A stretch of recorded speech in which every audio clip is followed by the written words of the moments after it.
सगळं तुम्ही ऑलरेडी सगळं हे करून पोहोचणार आहे का साहेब तुम्हाला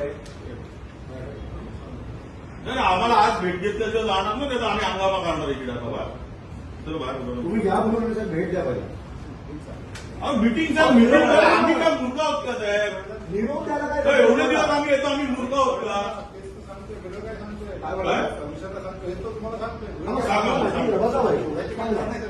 काय म्हणताय मला सांगा ते सांगा साहेब पोटतिडकीने बोलतात सगळे साहेब तुमचे पैसे ना आमचे पैसे पण आहेत आपल्या तिकडे आलं लक्षात ना आम्ही आज नगरसेवक नाही म्हणून आमची काही इज्जतच नाही काय काय आवाज कमी करू आम्ही अरे नाही होतं म्हणून आम्ही आवाज कमी नाही करत आहे मग 5 ते 6 पत्रव्यवहार केले 5 ते 6 वेळा अपॉइंटमेंट मागितली 5 ते 6 वेळा अपॉइंटमेंट मागितली 5 ते 6 वेळा रणजित देशपांडे आमच्या नेत्याचं पत्र येऊन सुद्धा तुम्ही जर वेळ देत नसाल याला काय अर्थ आहे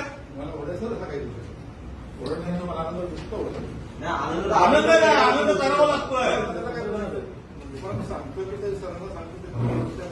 द्या ना मग किती वेळ लावणार असतील नमस्कार. आज आपण इथे गगराणी साहेब आपले कमिशनर मुंबई महानगरपालिकेच्या यांना भेटायला आलो होतो. धुरी साहेब देखील आपल्या सोबत आहेत.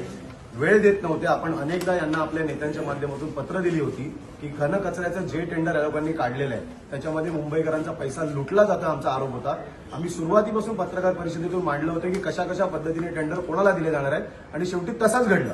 इतके दिवस वेळ मागूनही वेळ न मिळाल्याने आज आम्ही इथे गोंधळ घातलेला आहे आणि आता कमिशनर साहेबांना जो काही विषय मांडायचा होता तो धुरी साहेबांनी मांडलेला आहे. मला वाटतं भाई आपण जरा सांगा. नमस्कार.